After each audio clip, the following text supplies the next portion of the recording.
Hello everyone, welcome to my channel. I hope that you are all good. In today's video we are going to be doing an autumn marble acrylic design using CJP Nail Systems.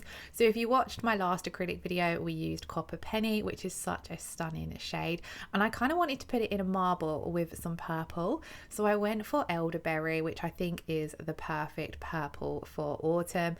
And then I did add in a little bit of Beach Walk as well because I wanted some different autumn colors to come through in this set. A lot of the time I feel as though I reach for the orange and browns, so I thought adding grey in would be a little bit different, and I really love this one because it has an ever so slight shimmer to it as well. So I'm going to leave the first nail in real time so you can see how slowly or quickly I work. Now I'm picking up the beads of colour quite wet, and as you can see, placing them down towards the tip of the nail because we're going to be doing an ombre with these marbles, so I don't want to cover the entire nail. And then I'm just swirling through them with my brush. You can see I'm cleaning off my brush quite a lot. Every time it goes out of shot, I'm just wiping it off on a paper towel. Now I'm doing this so I keep my brush nice and clean. As you can probably see, I've already got a little bit of acrylic stuck in it from not using it correctly in the previous set I did. I should have cleaned it out, so I'm making sure to thoroughly clean it just so I don't get any more acrylic stuck in there. And then also by constantly cleaning off your brush, it's gonna allow you to marble those colors together without mixing the colors together necessarily or muddying them up. I'm being quite gentle when I'm playing around with the acrylic because I kind of just want to swirl through them and get some definition to the marble. You don't want to pat and press the acrylic too much at this point because it will still pull the colour around. So I am leaving it to set before I come in and just pat along the sides of the tip of the nail to sort of help keep everything nice and neat.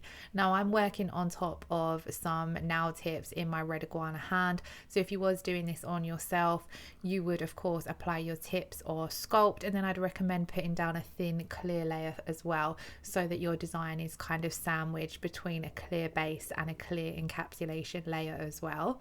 So at this point I'm kind of working my way over just covering the tip part of the nail. I'm working with quite small beads of acrylic and taking my time just to try and get a neat marble effect. I haven't done as many acrylic sets as I used to, and I feel as though I've really lost my speed that I'd gained and picked up by doing them regular, but I've wanted to get back into playing around with them. I have done a few acrylic designs on myself that I've not necessarily done for videos, so it was fun to come in and just start playing around with the acrylic. Now when I placed down that last bead of Elderberry, I felt as though the purple just overtook that part of the nail a little bit too much, so I'm going to come on top of that with some more acrylic. So I'm just going to take Beach Walk and Copper Penny and just kind of swirl them into the Elderberry without having to layer up more acrylic or too much acrylic, if that makes sense. And then it is a little bit tricky when you're doing designs like marbles, but I'm trying my best to keep the side walls nice and neat as well. And then something else I'm trying to bear in mind is where this is going to be an ombre, I don't want it to be a harsh line where that acrylic ends. So yeah, if you are doing any kind of marble, or sorry, any kind of ombre design, you're going to want to not have a harsh line where whatever you're placing down at the tip of the nail ends. So I'm trying to blend those colours back a little bit just so that we can ombre over nicely. Now I'm going to repeat the steps on the rest of the nails. I left the little finger, I was going to say the pointer finger, I left the little finger in real time, and I have sped up doing the others, but I've not sped it up too much because I wanted you to still be able to see how I'm playing with the acrylic. Now something I love about doing marbles is that each nail, although it's going to look the same, it's going to look different, and I really love that aspect of a marble. I feel as though you're always going to get one nail that looks a little bit better than all of the others, and this for me, this nail I think it was for me, I just loved how that marble come together there on the tip of the nail, and I really loved how these three colours worked together as well. Although it's a purple, it's got a little bit of a pinky red undertone to it. Like, it is called Elderberry, so it's kind of like a berry purple. And I feel as though this is a really nice purple for autumn if you are wanting something a little bit different to the classic orange, reds and browns. Now here you can see a little bit more how I'm blending those colours back just so we've not got a harsh line, and then they have set a little bit, which has meant I can neaten up those side walls a little bit just by pressing my brush against the acrylic. And the only reason I'm doing this is so that we don't have too much acrylic coming over the edges of our base, because then if you've got a bulky or messy sidewalls, you're going to have to spend more time filing. Now, I always find when I'm doing a marble, working with coloured acrylic, it's a little bit easier if you work a little bit wetter. So I'm picking up my beads of acrylic on the wet side. As you can see, I'm going into my monomer, pressing my brush off for a few seconds on the side of that dappen dish, and then picking up each of my colours. And then when you're doing a 3-colour marble this way, you have got to work quite quickly because the acrylic does start setting. Now with CJP, I don't find it sets too quickly. Obviously different brands set quicker, some set slower, things like that. A lot of the more beginner friendly powders will set slower. And then as well, temperature plays a big part in this as well. In the summer, or if you're working in a hot room, your acrylic is going to set a lot quicker than working in a colder room. Now the room I'm working in is quite cold, or it was this day anyway, so my acrylic wasn't setting too quickly, which does make doing a marble a little bit easier. But I find that if the room is cold and I've got some time to play around with the acrylic, I know that I can go in and pick up larger balls of acrylic, where if the room's quite hotter, or if it's a acrylic that sets quite quickly, I'll go in with smaller beads of acrylic, and this way you know that you've got time to play around with it. And also you want to keep your brush nice and wet as well, not too wet that it's dripping monomer, but wet enough that you can bring your brush tip to a point and then swirl through those colours. And I really loved how this now turned out as well. I think the little finger was my least favourite. Usually whenever I'm starting an acrylic design, whatever nail I do first doesn't go the best, if that makes sense, especially where I haven't done acrylic too often. But I'm loving all of your feedback on my recent acrylic videos, so thank you so much for that. I recently done a video, I think it was a gel polish video, and it was kind of like a September favorites, and I was thinking of doing something like that each month. But then originally when I recorded that video, when the version I did for TikTok, I had the favorites in this jar, and then I picked them out to show you guys. And I thought about, instead of doing that, filling the jar with a bunch of random products that are autumn themed, and then picking out 6 to do a design with, whether it be like 3 acrylic colors or 3 gel polishes, and then some stamping plates in there. So I'm going to try and put that kind of video together. So let me know if that's something you would like to see. It will kind of be like a pick a mix or surprise for me, because something I miss, like when I worked on clients, is I loved it when people brought me a design or brought me a color palette and I had to work from that. When you're just creating nails from content, you're thinking up all of the designs yourself, and sometimes I hit a little bit of a mental block with that. So I thought that if it was kind of like I just chucked a load of gel polishes or acrylics, nail art into a pot, and then had to pick out 6, I wouldn't know what I'm getting, so it'd give me a bit of a challenge or a bit of inspiration for what to work with. But anyway, let's move on to the next step. We'll let those colored marbles set, and then I'm taking peach sorbet as my core color today, and I'm starting off with a small medium to wet bead of this. I did have a little bit of fluff stuck in it, which I was trying to get out, which was super annoying. But I'm basically going to place 1 bead down, which is on the more medium wet side, to blend over that marble that we've blended back. So I'm placing this down just to make our blend a little bit more effortless, so that we've not got to start creating it with our bigger or our apex bead. So this first bead of acrylic, I'm just placing it down, tapping it from side to side, and starting to create that fade over the marble. And then as you can see, obviously elderberry is quite harsh, it's quite pigmented, so you can still see that through this bead of acrylic, but it's going to make it easier than when I'm coming in with my cuticle and apex bead to create that blend area, because then you're sort of focusing on getting a neat cuticle area, building up your apex. By already semi creating that fade, you've made the next bead of acrylic a little bit easier for yourself. Well, that's what I find anyway. So then I've picked up my next bead of acrylic. I'm placing this down at that cuticle area, tapping it up towards the cuticle, trying to get it as close as I can. I do find it a little bit harder on the Glamour Liz to get a thin cuticle area. I think it's where there's quite a thick ridge where the nail tip meets the cuticle area on the hand. I just realized I called this the Glamour Liz hand. I do have a Glamour Liz hand as well, which I sometimes use in videos, but this is the Red Iguana hand.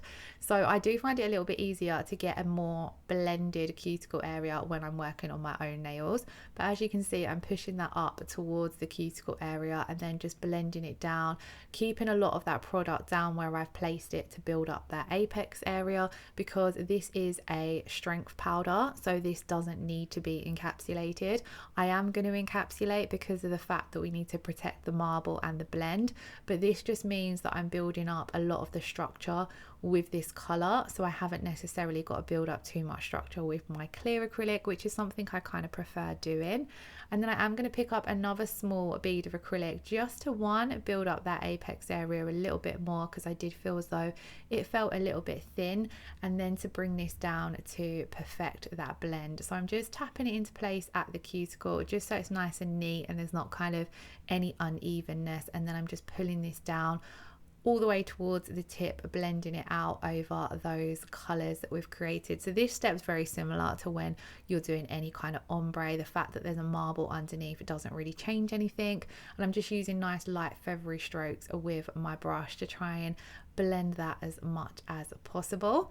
And then again, we're going to repeat those steps on all of the nails. So I'm coming in with a small bead of acrylic first of all, usually on the wetter side, just to soften that harsh line where that marble ends, especially on this now where we've got quite a lot of purple down at that blend area.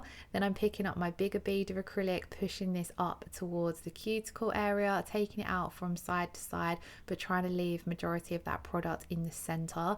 And then again, on this nail, I felt as though this now, because we've got a lot of the purple at that blend area, I'm going to have to spend a little bit of time covering that up. So rather than leaving a lot of this product there, I've blended this down. And then I don't want to cover up too much of those blends, so I'm making sure with a clean brush I wipe some of that excess acrylic off as well. And then here I've picked up a more medium to dry size bead, tapping it in, and then this is the bead where I'm leaving a lot of that product in the back third for the apex. So personally for me, I do find sometimes you have to play around with your technique. Maybe, for example, if you're used to doing an ombre and on most of the nails you just come in and do 2 beads of acrylic with your core colors, sometimes when you're doing a brighter tip, you might have to come in and do 3 or 4 beads of acrylic to perfect that blend area. It is obviously a lot easier when you're blending over a lighter color, for example, or even shimmers and glitters as well. But for example, if you're doing something like a classic baby boomer and you put a milky white tip down, it's a lot easier than when you come and blend with your pink. Whereas here we've got those brighter purple tones. It's mainly the purple that's a little bit harder to cover up, so then you're going to have to play around with your application a little bit more just to get that blend right. And I would rather come in and do a couple of small beads of acrylic and be happier with the blend than come in with 1 or 2 larger beads of acrylic and just be looking at it after and not feel happy. I decided to do this though on my Red Iguana because I do feel as though I really need the acrylic practice, and having a practice hand to practice on definitely makes it a lot easier because you can come backwards and forwards. Like for this set, I did my marbles and then I went off for a little bit and then come back to do the ombre part, whereas when you're working on your own nails it's a lot harder to do that. But I do want to get back into the swing of having some more longer acrylic sets on my own nails. I don't tend to naturally have longer nails on my own nails anymore. I feel like I always end up breaking them. I feel as though I've got into my DIY era and I'm always doing little DIY jobs around the house or wanting to decorate things, and I just find that really hard to do with longer nails. I find as well, since having my little dog, longer nails are hard as well. Like when you've got to do things like groom them. He's a cockapoo and he gets really fluffy, and I'm always having to trim the fur around his eyes, and I find that really hard to do with longer nails. So naturally a lot of the time now I do keep more shorter length nails, but I love creating longer nail designs, so I do love a practice hand for that. And if you are new to doing nails as well, I would highly recommend getting a practice hand to practice on. I've had a few over the years. I've had the flexi finger, the Red Iguana, This is the, sorry, I've had the Red Iguana, the Glamour Liz. So this one's the Red Iguana. I've also had a couple of cheap ones off AliExpress, and in all honesty, all of them have served their purpose and been pretty good. I feel as though the more realistic looking ones are great for social media, but if you're just wanting a hand to practice on, then the cheaper ones from AliExpress are just as good for simply practicing your designs on. Now we're coming in on the last nails. I'm just blending out the peach sorbet, and then as you can see, the first few nails we've done, they've started to set. You know your acrylic is set when it goes quite matte. So then I'm going to come in and encapsulate. Now I'm using Diamond Nail Supplies Clarity to encapsulate with. This is my favorite this is my favorite clear acrylic. I'm really struggling to get my words out today. It's been one of those days because I planned to do this voiceover in the morning, but then I didn't get time to do it. So I've kind of just felt like I've just sat down at my desk and not prepared to do the voiceover. I've just jumped straight in. So this is Clarity from Diamond Nail Supplies. I do have a discount code for Diamond Nail Supplies, which I will leave in the description box below.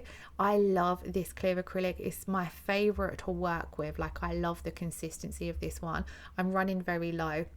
I'm kind of using the bottom part of my pot, and it's got to that stage where there's lots of glitter and bits and bobs just stuck in it for where I've used it for encapsulation. I would actually highly recommend having 2 pots of clear acrylic, one that you use for over like your solid colors, like, or sets like this, and then another that you use for encapsulating things like glitters, chromes, flakes, because I feel as though my pot of acrylic somehow has quite a few pieces of glitter in it now that we're getting to the bottom of the pot.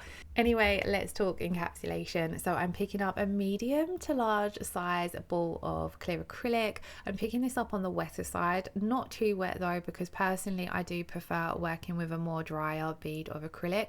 And then I'm placing this down in that apex area, so in that back third of the nail, but I'm pulling a lot of it down towards the tip of the nail because I don't have to build up any strength or structure there. I've already built up all of my strength and structure pretty much with the peach sorbet nude acrylic, so I'm just wanting to put a thin encapsulation layer down just to make sure that blend area is protected, so that when we come to filing, we're not going to mess up that blend. And then the exact same goes for the tip of the nail. All of the colored acrylics I've used here are strength powders, so technically they don't need to be encapsulated for any kind of strength purposes, but you do want to make sure that you're protecting them with the clear acrylic if you're going to file, because you wouldn't want to file into that design. So for example, if you was using elderberry just for a full purple nail, you could do the entire nail with the elderberry without encapsulating if you didn't want to.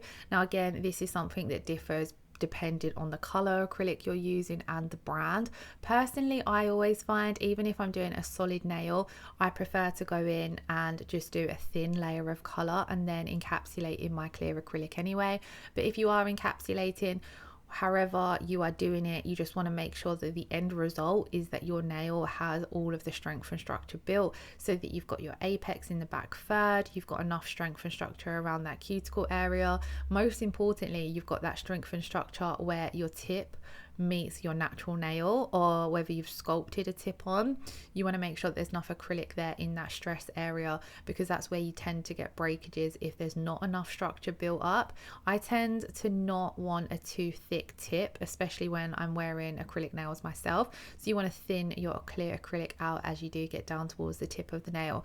Now at this point, these nails did look a little bit bulky, but I then did off camera give them a good file, so I debulked them using my e-file, and then I went over them with a hand file just to contour and refine them, and then bring back the sharper kind of like, I suppose it's a square. They're a kind of like a semi-tapered square. I don't ever tend to do super sharp square nails, but they have got a bit of a taper to them, which I quite like. But we're then going to come in and top coat. So I'm using the Kiki London no wipe top coat for this, and I'm just going to apply a thin coat of this to all of the nails. And I love this step when doing an acrylic design, because you file them and they go all dusty and boring looking, and then you come in with your top coat and it brings everything back to life. And I love the high shine that this top coat brings as well. I do have a discount code for Kiki, which I will leave in the description box below as well. But I'm just going to come in and apply a thin coat of this to all of the nails and then pop this in to cure for 30 seconds. Some of the Kiki London top coats do require a 60-second cure. So if you are using a Kiki London top coat, it will tell you on the bottle, which I find very handy because when you're working with different brands and different products, different things have different cure times, so I do find it nice and easy if the cure time is on the bottle. So that's something I do love about the Kiki London products. So like I said, this one does require a 30-second cure in an LED lamp. If you are using a UV lamp, you want to cure this for 2 minutes. And then if you was doing this on yourself, once you've top coated, you want to leave that to cool for a few seconds and then come in and apply your cuticle oil. But this was the finished result, and I really had fun doing these. I wasn't 100% happy with how they turned out, but they were fun to do. So I hope you all enjoyed watching. If you did, please do give the video a thumbs up. Leave me a comment below. Let me know how you're all doing, and I shall see you all again in the next video. Lots of love. Bye bye.